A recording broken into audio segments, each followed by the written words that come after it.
Hola, ¿cómo están? Espero que muy bien. Les cuento a todas las familias del jardín que la sala naranja del turno mañana está trabajando con la unidad didáctica del consultorio de la pediatra Pamela R.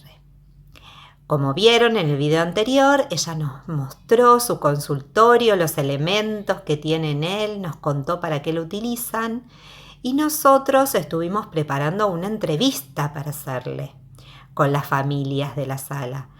Así que durante este fin de semana estuvimos trabajando en eso. Yo le mandé las preguntas y ella las fue respondiendo desde su casa, porque en esta oportunidad no nos pudo visitar en el jardín como nos hubiese gustado. Entonces ahora los invito a prestar mucha atención a las preguntas y a sus respuestas, así podemos conocer más sobre su trabajo. ¿Están listos? Miren. Muy buenos días, Pamela. Gracias por recibir nuestras preguntas. Daremos inicio a la entrevista. Nuestra primera pregunta es: ¿cuánto tiempo hace que ejerce su profesión? Hola, ¿qué tal? ¿Cómo andan? ¿Todos bien? Bueno, vamos a responder las preguntitas que estuvieron haciendo. Me preguntaron cuánto hace que soy médica. Yo me recibí en el 2010, así que hace 10 años que soy médica. ¿Por qué la eligió? Bueno, ¿por qué elegí esta profesión? Ser médica pediatra lo quería hacer desde que era muy chiquitita. Siempre decía que quería ser doctora de niños. Bien, no sabía de qué se trataba, pero quería ayudar a los chicos y a medida que fui creciendo cada vez me gustó más, averigüé más, me entusiasmé más y aquí estamos. ¿Qué diferencia hay entre el médico y el médico pediatra? El pediatra ya es médico, el título que nos dan cuando nos recibimos es de médicos, doctores, pero después uno se especializa en ser médico de niños, es decir, de tratar a ustedes, de cuidarlos, de curarlos solamente a los niños. ¿Un pediatra atiende niños de qué edades? Que generalmente es de recién nacido, cuando son bebitos, a lo largo de todo su desarrollo, hasta los 21 años, depende cada pediatra, pero normalmente en pediatría es de recién nacido a 21 años. ¿Cuándo es necesario visitar al médico pediatra? Bueno, ¿cuándo debemos visitar al pediatra? Tenemos dos situaciones, una de salud y una de enfermedad. Es decir, la de salud es, yo realizo controles al pediatra, voy al pediatra a hacer control de salud. Y esto va a depender de la edad. Un recién nacido tiene más controles que un niño más grande. Es decir, el recién nacido se controla una vez que le dan el alta a las 48 o dentro de los primeros 7 días de vida. Luego, dependiendo de su evolución, ya se puede controlar al mes y a partir de ahí una vez por mes hasta el año. Después a los 15 meses, a los 18 y a partir de ahí cada 2 o 3 veces al año realiza su control de salud dependiendo de sus antecedentes personales y familiares. Y la otra posibilidad es ir al médico porque me duele algo. Este algo es algo que puede llegar a ser patológico, algo que yo siento que no está bien, no veo bien, no escucho bien, o de repente me duele la panza, me duele el oído. Entonces, ante cualquier dolor o sensación de tristeza o algo que no puedo manejar, siempre se lo decimos a mamá o a papá o a quien esté a cargo nuestro y ellos eventualmente nos llevan al pediatra a ver y a controlar si todo está bien. Nos mostró en su video el calendario de vacunación. ¿Por qué es necesario que los niños se vacunen? ¿Dónde pueden recibir las vacunas? Bueno, las vacunas. Las vacunas yo les mostré una fotito donde teníamos todo el calendario de vacunación nacional. Por suerte hoy casi todas las vacunas están dentro del calendario. Son obligatorias y gratuitas. Esto es importantísimo porque yo si tengo una duda, si a mi hijo le falta una vacuna, con libreta sanitaria y DNI me acerco a la salita o al CAP, que es la unidad sanitaria pública más cercana a mi domicilio, y la enfermera chequea ahí todas las vacunas que tiene y me dice si le falta una o no.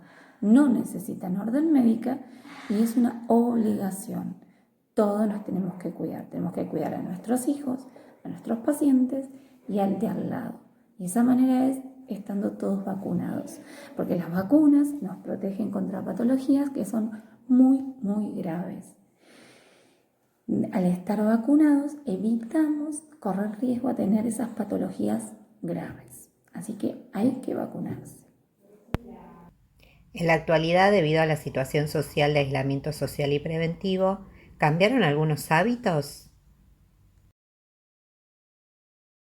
Bien, con respecto a los hábitos con esta patología de COVID, en realidad son los mismos hábitos que siempre decimos que hay que tener. De hecho, a veces damos charlas en el jardín sobre lavados de mano. Es sumamente básico e importante lavarse las manos, porque con las manos llevamos los gérmenes de un lado al lado de otro, tocamos la puerta, tocamos el transporte público, me toco la nariz, me toco el ojo y me llevo todos los gérmenes al cuerpo. Y así los contagiamos. Entonces, lavarse las manos con agua y jabón cada vez que vengo a la calle, cada vez que salgo del baño, cada vez que voy a comer, cada vez que toco la mascota, cada vez que por algún error me toqué la nariz, estornudé o lo que sea, hay que lavarse las manos. Lo segundo es que ya desde la gripe A aprendimos que no tosemos y me tapo con la mano en la boca, porque después le doy la mano a mi compañero y me contagio. Es en el codo donde tosemos y tenemos menos posibilidad entonces a contagiarnos. ¿Es recomendable el uso de barbijo a partir de qué edad? Bueno, los barbijos son obligatorios. Hay que usarlos si uno está deambulando por fuera, sobre todo en estas circunstancias de COVID. Nosotros, el personal de salud, estamos obligados y necesitamos usar barbijos y tenerlos disponibles. Y hay diferentes tipos de barbijos según en qué área estemos o con qué tipo de paciente estemos trabajando. En cuanto a ustedes, deben usar un cubreboca, que no necesariamente tiene que ser un barbijo, que me tape nariz y boca, por eso es cubreboca, y tiene que ser en aquel paciente que no tenga una patología severa respiratoria. Por eso se dice que los menores de 2 años no es recomendable el uso del cubreboca. Si nosotros los adultos lo tenemos, no tendríamos y mantenemos la distancia de 1,5 m, 2, no corremos riesgo ni de contagiarlos ni de contagiarnos. El resto de los chicos, a partir de los 2 años, sí, hay que usar barbijos, con dibujitos, con lo que quieran, pero principalmente nos tenemos que quedar en casa. En uno de sus videos vimos que utilizaba camisolín y barbijo descartable. ¿Es una nueva modalidad? Es decir, si asistimos hoy a una consulta con un pediatra, ¿pueden encontrar que utilice estos materiales? No siempre todos los médicos tienen que estar vestidos de la misma manera.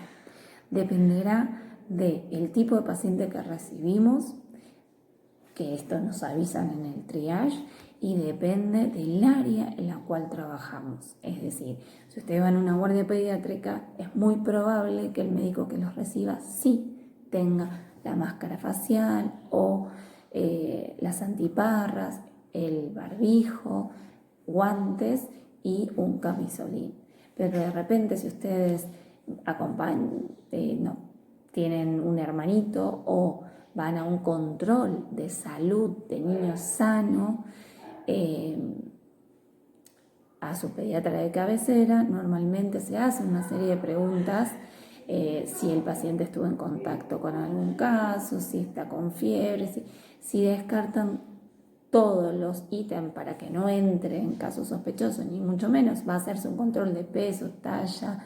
Hay muchos pacientes que no son como en el caso de ustedes, que ya pasaron los controles mensuales de 1 año, que se tienen que seguir haciendo, pero que de repente son pacientes con patologías crónicas que amerita el control y el seguimiento porque ya son muchos meses sin el control de su pediatra. Entonces, eso ya depende de cada paciente, de cada patología de base, si tiene o no, de sus antecedentes personales y familiares y del pediatra que los atiende. Por eso, ante cualquier duda, llamen a su pediatra de cabecera, se comunican con él y él les dirá si es necesario o no acudir al pediatra, acudir a una guardia o llamar al número de referencia de la zona para activar protocolo o no. Bueno, y así damos por finalizada la entrevista. Para recordar, ante síntomas o para control, consultar siempre al médico pediatra y a cuidarnos mucho. Muchas gracias, doctora Pamela.